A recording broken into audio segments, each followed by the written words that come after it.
Thank you for doing this interview. Okay. We are capturing stories from folks who have African and Native ancestry Okay. in North St. Louis. Okay. So let's start. Let's start by asking you your name. Okay. My name is Jerome Williams. Actually, it's Jerome Wesley Williams. I got the Wesley from my father. He's I think his middle name is Wesley. Yeah. And and a lot of guys know me by a nickname I grasped when I was in high school. That was JDubz, and they shorted to Dubs, and that was a little funny story, behind that. But some guys don't even know my real name because everybody was calling me JDubz for so long. So, but my name is actually Jerome Williams. Right. And what's your place of birth and where are we? I was born in St. Louis, Missouri, Homer G. Phillips Hospital. Okay, and that's that. We used to live down on Franklin when I was born. And it's an interesting little area. It's a little wedge down there by Franklin and Leffingwell. And my my mother, she had an apartment right over Sam Like's Pine Shop. And that building is still there, okay? And my great-grandmother stayed up in that same building. That's how I kind of first started being babysat by her. And down there was our church, Calvary Missionary Baptist Church. Later on, the Wall of Respect was down there in that same area. I think the Black Liberators had a headquarters down there at one time. So it was an interesting little spot. And back in the day, for St. Louis concerned, that we call that like downtown. This was out west, where we are now, but that was downtown. So that's my little beginning story right there. Wonderful. And so you mentioned your family. Who in your family has Native ancestry? Okay, on my mother's side, my great-grandmother, who I used to stay with, she was born in 1876. I stayed with her mostly during the school year. And,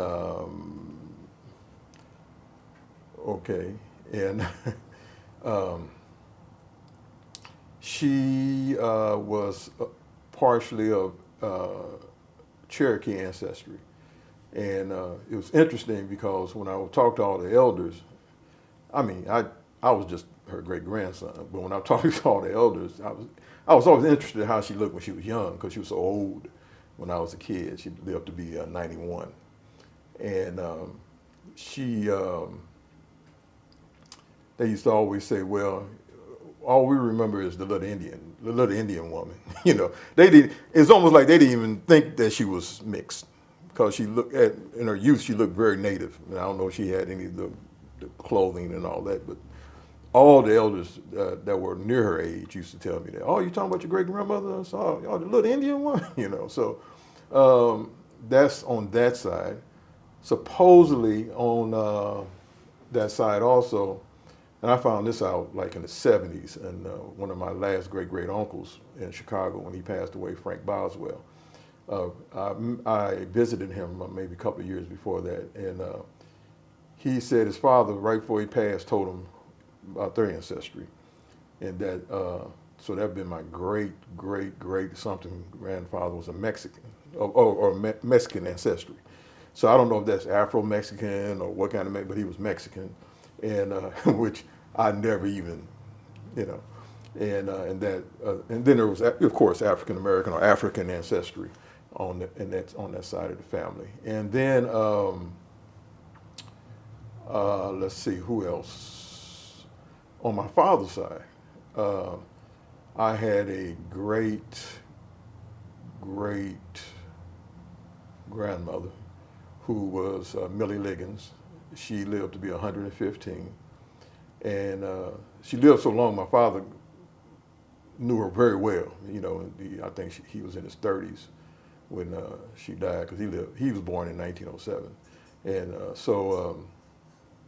she was definitely native, full of blood. I don't like to use the term full of blood because it's kind of a narrative that's been constructed here by Europeans, but And the funny thing about it, because of her native ancestry, he always said the whites in town, when they would pass her, she would sit on the porch and they would mock her, making, I guess, some all kind of stereotypical sounds like they were, Indians or something. You know how you see in the movies and stuff.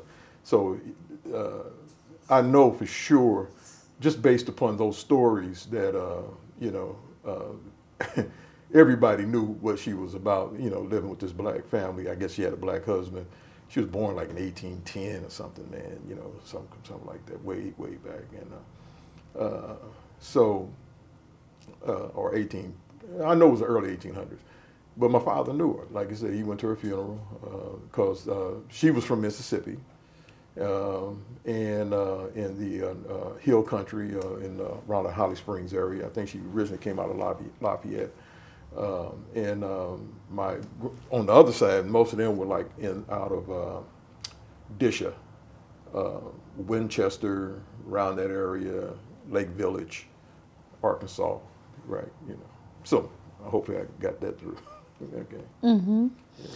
And so, how do you think they've shaped your family, or how you move through your life now? Well, I think that it gave me a stronger understanding of the dynamics of being an African in America, and to understand that how we see ourselves is a construct of being a people, and it's not the racialization thing, which again is European, that we can define ourselves by our own narratives, okay. And I think that, to me, is very, very important. And I support that with a lot of research I've done, because I've been studying genealogy for probably over 40 years. And with that, it allowed me to look at the nuances of African American history or American history. And it's not like most people think it is. Most people have this sort of generalization. And even some of the scholars fall into this bag, and so there's been I see a lot of problems based upon my research, how people are trying to define themselves. Now, this don't take anything from who a person is or whatever, but I just find it to be somewhat problematic, because, the way people deal with these concepts is taking more away from us than giving to us, because we fear if we deal with the concept in defense of one ideal or other, that some kind of way that we're being less African.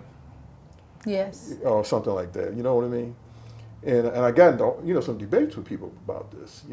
I say, look, if your ancestors told you or your elders told you something, believe it, and research from their point of view. Don't let nobody deceive you, because I am one that do not believe that my elders and I will not disrespect them like that to perceive that they were liars.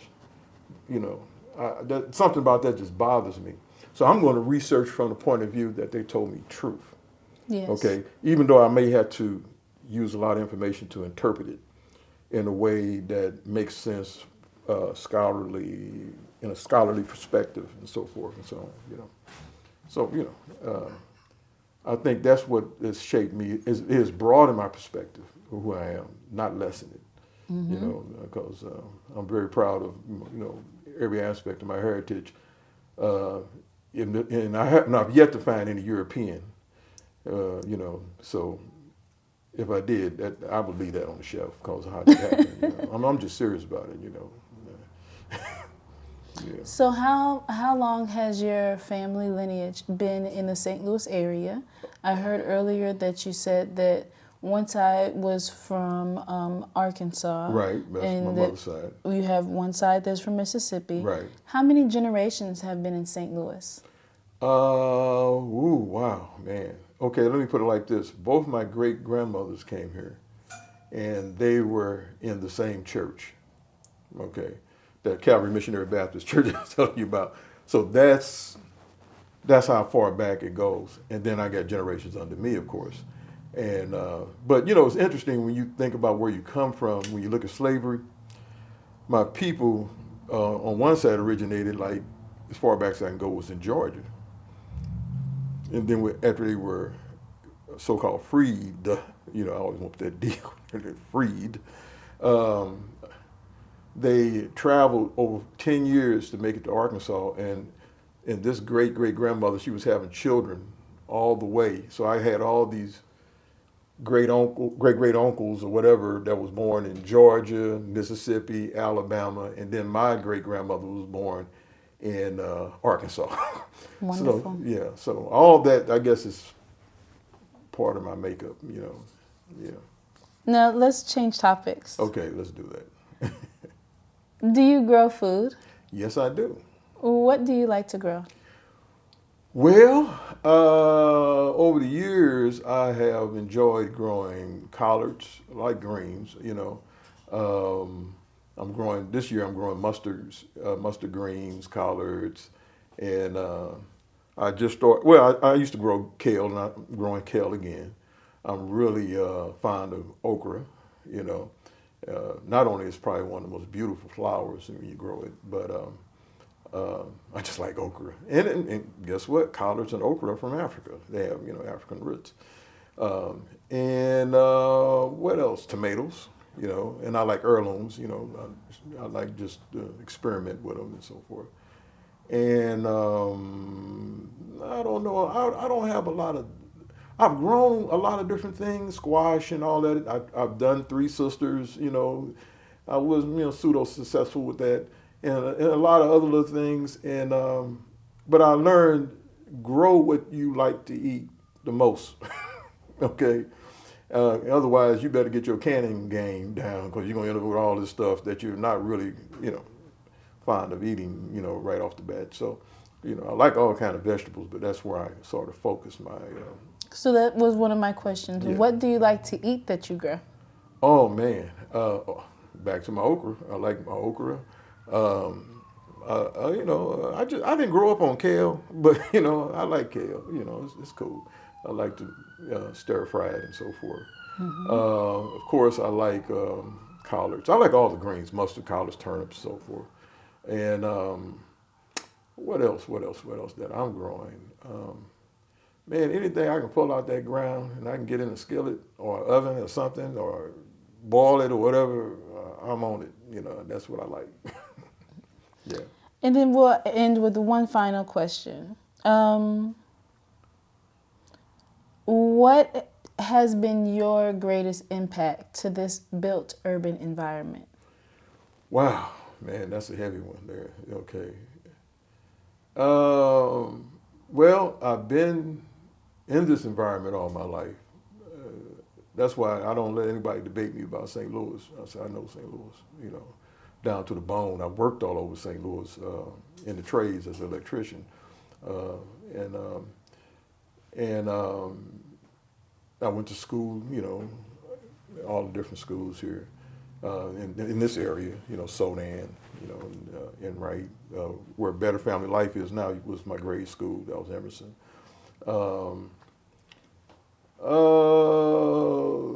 But then, I got involved in music.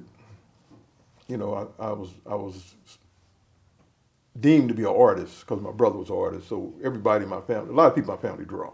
So I was headed in that direction. Then my mother got me music lessons down at the community music school. Mr. Willie Mary put me on saxophone. I was 13, and it was a rap, And so with music, the arts, and working in construction, mainly in the black community, I have contributed a lot, or I've experienced a lot. Let me put it like that, and contributed a lot in the community, and I've had some extraordinary experiences with people in the arts who have done extraordinary things here and throughout the world and the nation. St. Louis has birthed a lot of extraordinary people, and I've been blessed to be able to, in my own little way, to be able to interact with them, and learn from them and break bread with them and be friends with them, And I mean, I can sit here all day and name names, from Lester Bowie to Bobo Shaw, Shirley LaFleur, so forth, so on. And I can keep going, and if I, and I probably would leave out dozens of names, say too, as you know him, and they have, every person I can think of has made my life a lot richer, and I hope I contributed, when I was interacting with them in different artists. Then St. Louis is small, and before you know it, you run across people who. Politicians and whatever, I mean, half the people, so-called important people in politics and education, whatever, they went to school with my mother, because there was only 2 high schools here at that time. That's Sumner and Shine that African Americans could go to, just like there was only 2 hospitals. That was Homer G. Phillips and St. Mary's on Papan, mainly serving the black people that were in South St. Louis around Shoto. And then there was an opportunity, I don't know what you can call it, where they had black patients at Barnes, but in the basement. All the doctors, nurses, and so forth were in the basement, because my mother was a nurse, trained at Homer G. and this, that, and other. So, in the segregated days, that's where she worked. She worked at all the black hospitals, or where blacks were allowed to be patients. So. All that, I mean, there's a lot of rich stories here. And sadly, 80% of them have gone to the grave, okay? And, I know it's a short interview, but, I could talk all day long about St. Louis history that probably some of the younger people have no clue of, or they have a misconception of, because they're not getting it from the sources, which is, I guess, at this point in my life, the elders, right? I'm an elder, right? So, I guess I hope I answered that question. You did. Okay. Did. So thank you for your interview. All right. I think that we should probably do more interviews in the future, okay. and I look forward to it. Okay, perfect. Thank you. No, thank you.